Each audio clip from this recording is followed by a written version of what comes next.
Hey folks, in today's Conundrum we will cover the case of Charles Edmund Cullen, born on February 22, 1960, an infamous American serial killer.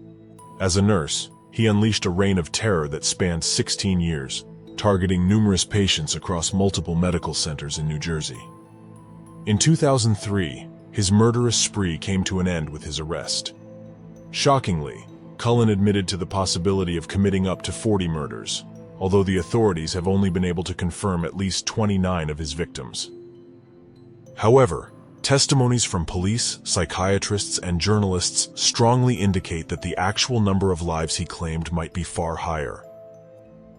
Welcome back to Conundrum, where we delve into the minds and history of serial killers. If you like this type of content, please subscribe, and put the notifications bell on so you don't miss any of my future uploads. Thank you for being here.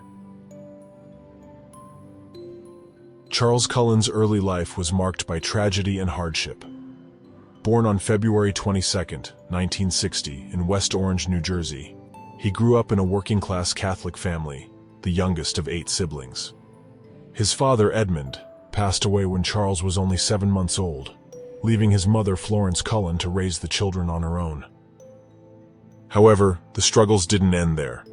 Throughout his childhood, Cullen endured constant bullying from his schoolmates and his sister's boyfriends, which made his upbringing a miserable experience.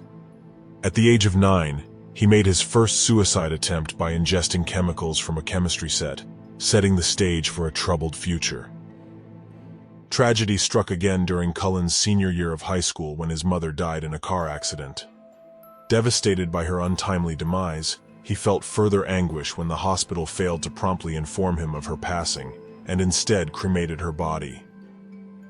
In the following year, Cullen graduated from West Orange High School and joined the United States Navy, seeking a fresh start. Assigned to the submarine USS Woodrow Wilson, he underwent rigorous training and psychological evaluations. Despite successfully passing these tests, Cullen struggled to fit in and was subjected to hazing and bullying from his fellow crew members. During his service, an incident caught the attention of his leading petty officer.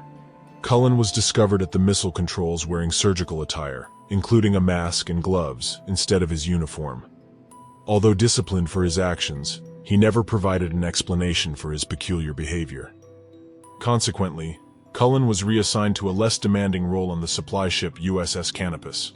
However, his mental health deteriorated, leading to multiple suicide attempts and subsequent commitments to the Navy psychiatric ward. In 1984, Cullen received a medical discharge from the Navy under undisclosed circumstances. Shortly after leaving the military, he pursued a career in nursing, enrolling at Mountainside Hospital's nursing school in Montclair, New Jersey. Despite his troubled past, Cullen was elected president of his nursing class and graduated in 1986. He began working at the burn unit of St. Barnabas Medical Center in Livingston, New Jersey. Meanwhile, in 1987, he married Adrienne Baum, and they welcomed their first daughter into the world. However, their marriage began to crumble as Cullen's erratic behavior and cruelty towards the family pets escalated. In 1993, Adrienne filed a restraining order, expressing her fear for herself and their children. She accused Cullen of spiking drinks with lighter fluid, burning their daughter's books, and leaving the children with a babysitter for an extended period. Cullen denied these claims, insisting his wife was exaggerating. Charles Cullen's chilling murder spree unfolded across multiple hospitals, leaving a trail of victims in his wake.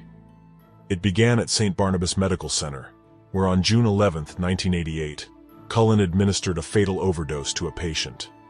Confessing later, he admitted to killing several others, including an AIDS patient who received a lethal insulin overdose. As investigations into contaminated IV bags commenced, Cullen left the hospital in January 1992, with suspicions linking him to numerous patient deaths.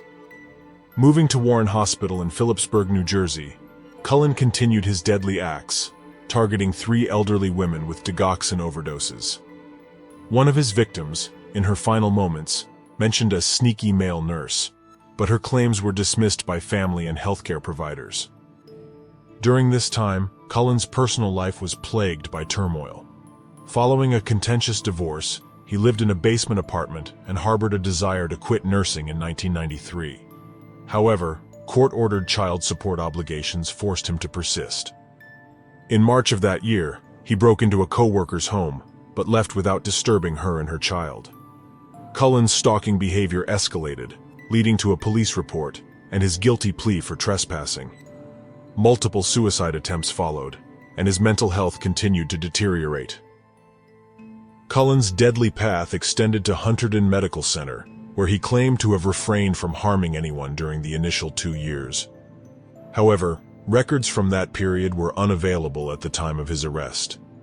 Between January and September 1996, he admitted to murdering 5 patients with digoxin overdoses. Subsequently, Cullen found employment at Morristown Memorial Hospital, but was soon terminated due to poor performance. A series of brief employments followed, marked by suspicions and incidents. Cullen's time at Liberty Nursing and Rehabilitation Center in Allentown, Pennsylvania, ended with accusations of administering drugs at unscheduled times, and an encounter that left a patient with a broken arm. At Easton Hospital, he was blamed for a patient's death, but the evidence remained inconclusive. Despite mounting concerns and deaths linked to his actions, Cullen managed to find work due to a nursing shortage and a lack of reporting mechanisms to identify problematic nurses. In March 1999, he joined Lehigh Valley Hospital Cedar Crest, where he murdered 1 patient and attempted to kill another before voluntarily resigning. He then moved to St. Luke's Hospital, where suspicions arose after medication vials were found in a disposal bin. However, an investigation was dropped due to insufficient evidence. In September 2002, he began working at Somerset Medical Center. He continued his deadly acts, using various substances such as digoxin, insulin, and epinephrine to kill at least 13 patients and attempt to kill others. His unusual behavior, including accessing rooms and computerized records of patients not under his care, drew attention. The hospital's drug dispensing system revealed alarming patterns of medication requests, leading to suspicions of foul play. In July 2003, officials from the New Jersey Poison Information and Education System alerted Somerset about suspicious overdoses. The hospital failed to report a non-fatal insulin overdose in August, prompting state officials' reprimand. When a patient died in October 2003, police were finally alerted, and an investigation unveiled Cullen's dark secret. Charles Cullen was arrested on December 12, 2003, after being charged with 1 count of murder and 1 count of attempted murder. 2 days later, he admitted to the homicide detectives that he had murdered Father Florian Gall and attempted to murder Jin Kyung Han, both patients at Somerset Medical Center. Shockingly, Cullen also revealed that he had killed as many as 40 patients throughout his career. In April 2004, Cullen pleaded guilty to killing 13 patients and attempting to kill 2 others by lethal injection during his employment at Somerset. As part of his plea agreement, Cullen agreed to cooperate with authorities, provided they did not seek the death penalty for his crimes. In subsequent court appearances, he pleaded guilty to the murder of 3 additional patients in New Jersey and 6 patients in Allentown, Pennsylvania. During these proceedings, Cullen disrupted the courtroom, repeatedly taunting the judge and challenging his authority. On March 2, 2006, Charles Cullen was sentenced by Judge Paul W. Armstrong in New Jersey to 11 consecutive life sentences. He is not eligible for parole until June 10, 2403. Currently, he is serving his sentence at New Jersey State Prison in Trenton. In a separate sentencing hearing in March 2006, Judge William H. Platt of Lehigh County, Pennsylvania, added 6 more life sentences to Cullen's punishment. Throughout his legal proceedings, Cullen's cooperation with law enforcement continued. He worked with authorities to identify additional victims, revealing the extent of his deadly actions. His motives for the killings were complex. Cullen claimed that he overdosed patients to spare them from experiencing cardiac or respiratory arrest, which he found unbearable to witness. He also stated that he wanted to prevent the dehumanization of patients by ending their suffering. However, not all of his victims were terminal patients, raising questions about the validity of his justifications. The case exposed significant flaws in the healthcare system and legal obligations of employers. Cullen managed to move between facilities undetected due to the absence of reporting requirements for suspicious behavior by medical workers. Employers often hesitated to take action, fearing lawsuits or potential legal repercussions. Following Cullen's conviction, many hospitals faced lawsuits from the families of his victims, resulting in sealed settlements. In response to the case, Pennsylvania, New Jersey, and other states implemented new laws to encourage honest evaluations of workers and improve patient safety. Charles Cullen's chilling story has been the subject of various films and documentaries. The 2008 film Killer Nurse, the 2020 documentary Charles Cullen Killing for Kindness, and the 2022 film The Good Nurse are among the adaptations that explore the shocking crimes committed by Cullen. The chilling case of Charles Cullen serves as a stark reminder of the devastating consequences that can arise when healthcare institutions fail to detect and address the actions of a dangerous individual, ultimately leading to the loss of innocent lives and sparking critical reforms in patient care protocols. Thank you to all who have stuck with me until the end of the video.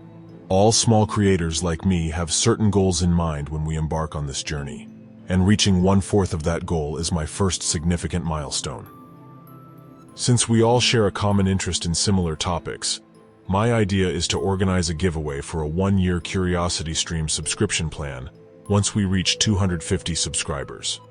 This giveaway will serve as a token of appreciation for your support thus far.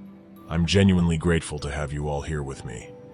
Comment down below if you have any recommendations for my future uploads. I am Alex, and this was Conundrum. Stay curious and stay safe.